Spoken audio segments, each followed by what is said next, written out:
In this video, let us take a look at the quicksort. Let me warn you, quicksort is not meant for human. It is a little bit more complicated than all other sorting algorithms that we have discussed. However, this is actually very good or excellent for the computers to work. So let's take a look at this. Quicksort. Quicksort is basically a divide and conquer strategy. When you hear about divide and conquer, you should immediately think about the recursion, which is the case in this sorting algorithm. So this is a recursive approach. The original problem is being divided into smaller problems. And then each smaller problem can be considered independently and be solved with even smaller problems. So subdivision continues until subproblems obtained are simple enough to be solved directly, which means that the recursive function hits its base case scenario. So how does this quicksort try to do? Let's take a look at this. To look into a quicksort, what this will do is that first of all, it chooses one point as the pivot. Usually, we pick up the very first item. And then use this pivot, try to do the following things. It tries to perform a sequence of exchange so that all elements that are less than the pivot is going to be on the left side. And all the elements that are greater than the pivot are going to store in its right side of the array.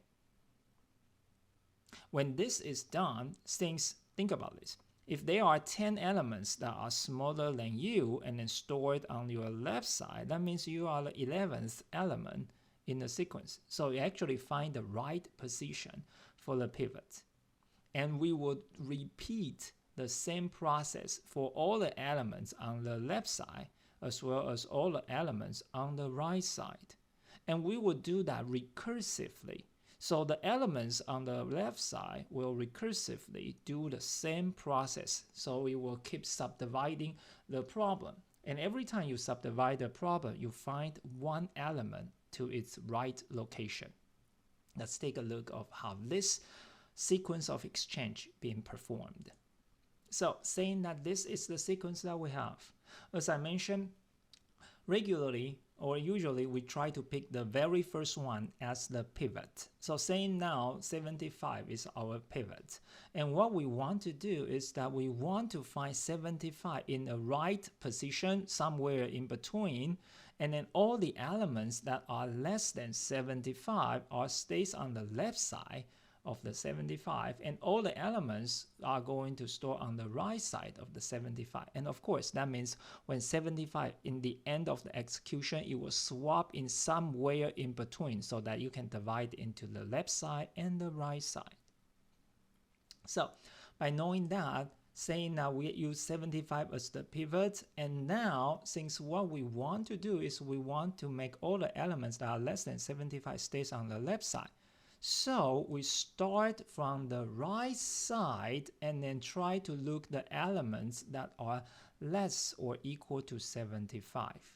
So what it tried to do is that it was starting from the rightmost position, finding, hey, 68 is actually smaller than 75, so it's in its wrong position. It's supposed to go to the left side. And now what we would want to do is that we would do the same thing from the left side, try to find the element that are greater than 75. So we will start from the pivot itself, and then we will look into the elements that are in the wrong position, which is 84 over here. So what's happening over here is that we will swap the two elements. So we will swap 68 and 84. So that you can see that when 68 is swapped over here, all the elements on the left side that are smaller than the pivot, all the elements on the right side, at least the rightmost element now is 84, which is greater than 75. So once that swap is done, we will need to repeat the process. And therefore, we will look into 81, finding 81 is greater than 75, so we don't need to touch that. When we move to next element 61, and what we will see is 61 is smaller than 75, so it need to be swapped to the other end of it. And then we will move from the left side, go to the next item, finding out 98, and then swap the two, and we will keep doing the process. So that we will keep doing those operations, and then when the left and the right hit somewhere in between, when two pointers, the two variables hit the same index, that means that is the right position for the pivot. And what we will do is that we will swap the pivot. So you can see that we will swap that value 75 with 55, and now we will have our 75 stays in here, and therefore you can see all the elements on the left side 55, 70, 65, 68, 61 are smaller, and all elements on the right side are greater, so that we have find the right position for 75, and then we divide the whole sequence into the left subsequence and the right subsequence. So what's happening is that the two subsequence need to call the same function. So we divide the whole bigger problem into two smaller problems. So that's what's the idea. So to do the quicksort. And therefore, you can see that now we have divided the two things into two halves, and we will repeat the same thing over here. So 55 will become the pivot of these 5 elements, and then 100 will be the pivot for the elements over here. And that is the idea of what's happening over here. So let's take a look of the operations here. So saying that this is the sequence that we have seen, and I have generated a series of animations to see how is this all going to work. So starting with 75 was the pivot over here. Now we would have the rightmost pointer indicating the highest index, so say R equal to 11, left equal to 0, which is starting from the pivot itself. So what's happening here is that we will start with the right side, finding out 68 is actually on the wrong side, so we will stop our right side at exactly the original location because the very first element on the right is smaller. Now we will go back to the left pointer, and then starting with index of 0, which is not greater than 75, we will move our left to the next location. 70 is not greater than 75, indicating it is in the right position.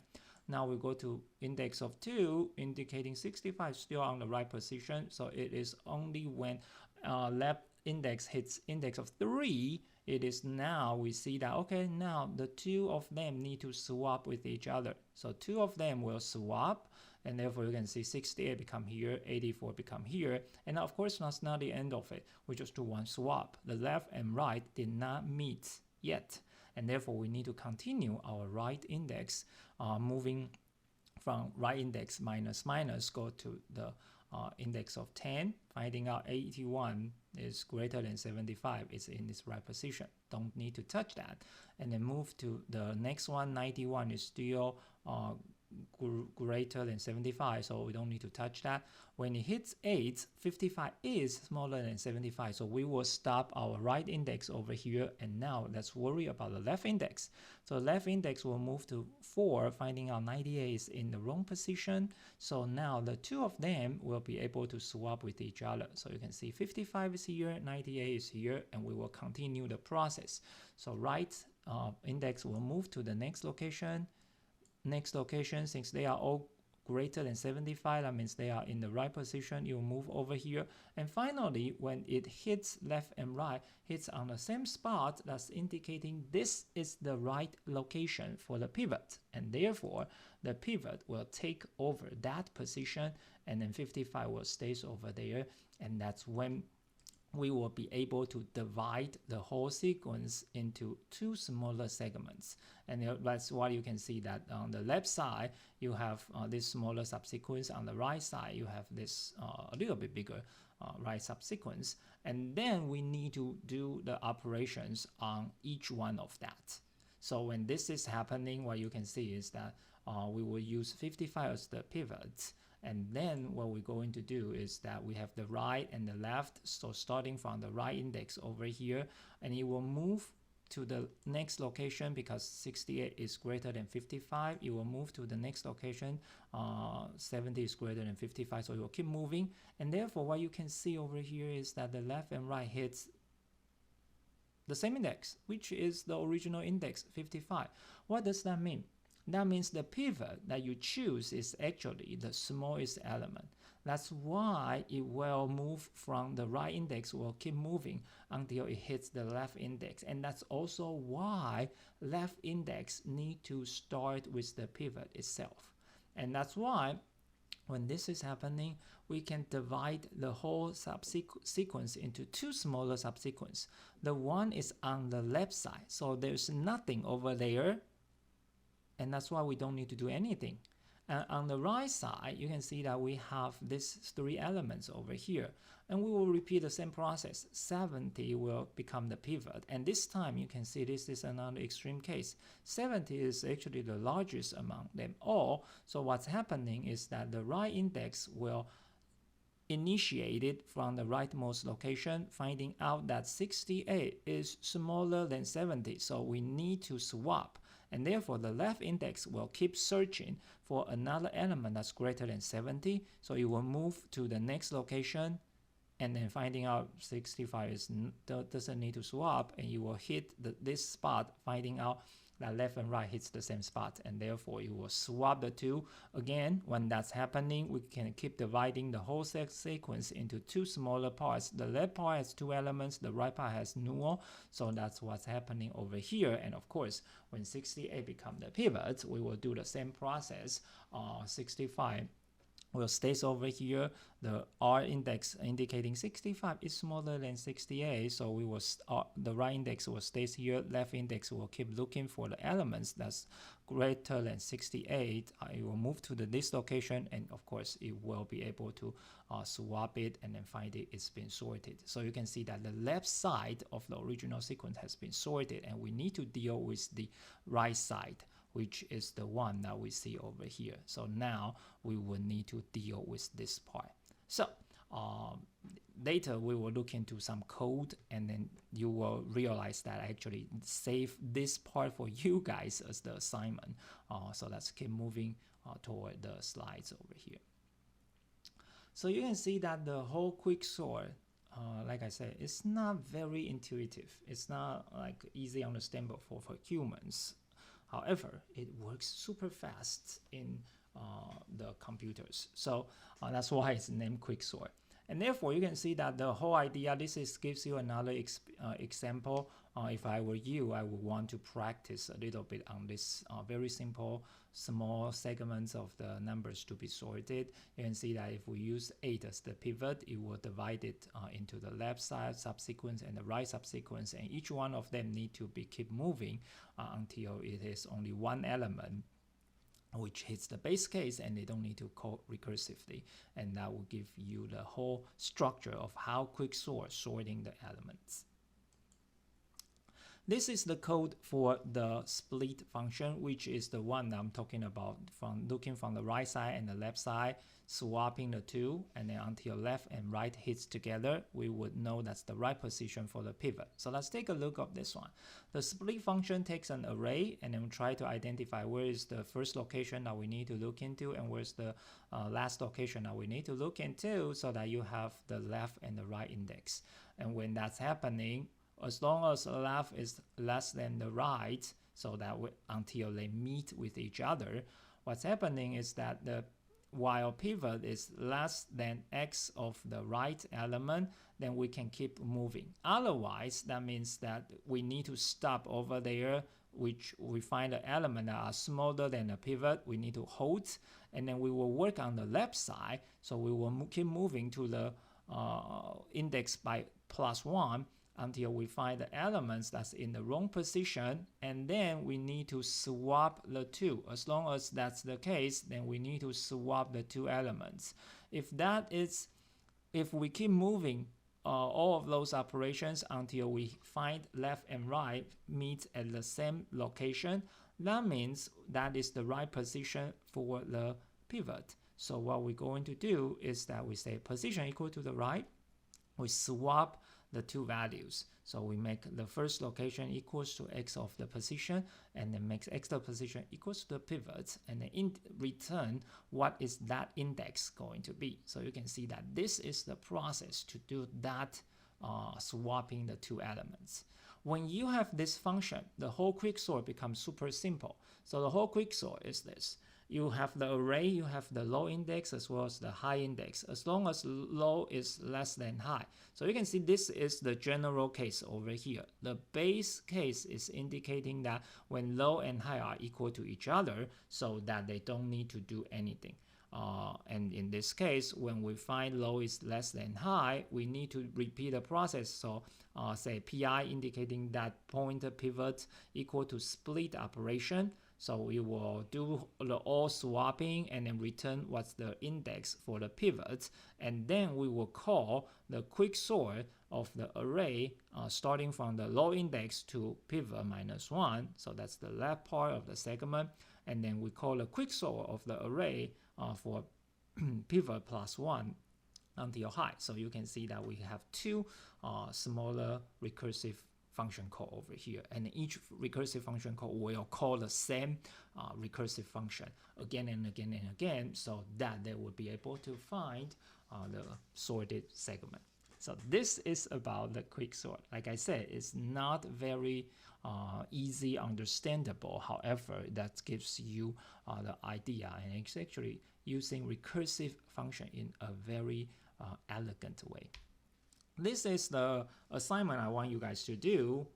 So this gives you a segment of 7 elements, and I want you to use the first element as the pivot. Try to see what's really happening if you apply the quicksort into this segment. You can see that it gives you some extreme cases in the beginning, 78, which is smallest element of them all, and then use that as the pivot. So you will do the whole split process, separate the segments into left, which is null, and the right, which is going to give you another 6 elements. And in that iteration, you can see the first element is actually 100, which is another extreme case. And then you will need to handle that and then keep doing the whole process until this is sorted. So it's going to be a little bit complicated. If I were you, I would probably want to use pen and paper, take a picture of the results of that, so that you can have a good understanding of what a quicksort going to be. While we look into the assignment as well as the previous example, you should know that the pivot is actually an important concept. How do we choose the pivot?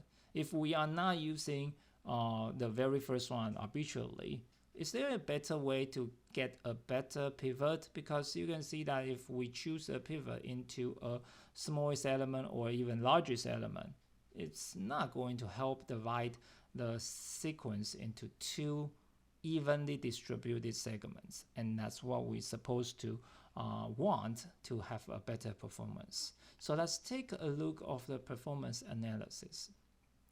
In general case scenario, which means that we are not in a bad luck, and most of the time when we choose the pivot, they have been chosen luckily, be able to, the pivot that we choose, be able to divide the whole segments into 2 evenly distributed segments. When that is happening, then the operation, the analysis of this one is n log n, which is very good. Reaches the level of excellent sorting algorithms. However, you see that we have a potential to hit the worst case scenario. If we hit the worst case scenario, we will get an n-square operation. And that is saying that if the list is already sorted, even it's doesn't matter, it is sorted in an ascending order or descending order, because no matter what, you will choose the worst pivots to work off those. And that is a possibility we will hit the worst case scenario, retrieving an n-square operation. So the idea is this: is there a better way to choose a pivot? And if there's a better way of choosing the pivot, how do we modify our code to adjust ourselves to get a better result? So The idea is this. Using a random sample concept, saying that I'm going to pick up the first one, the last one, and the middle one. So we have 3 elements, want to compare of those, and I want to use the middle one to become our pivot. So this is what we call a median of 3 rule. So you use a random sample concept to get a randomly choose 3 elements, which is the first one, last one, and the middle one, and we use the middle one as the pivot. So by doing that, how do we modify our code? The answer is we actually don't. Let's take a look at this. Say now originally in the sequence, the segments I gave you guys as an assignment, you know 78 is going to be the pivot, which is not going to be doing very well. So saying that if I'm going to use the median of 3, we will take the very first one, take the very last one, and then take the middle one. How do we get the middle one? We use the index 0 plus 6 divided by 2, which we get an index of 3. And now we compare 78, 98 with 84. The middle of the 3 is 84. So here is the key point.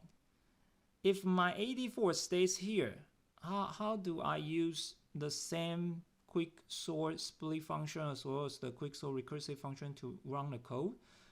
I cannot, because the pivot always starting with the first one.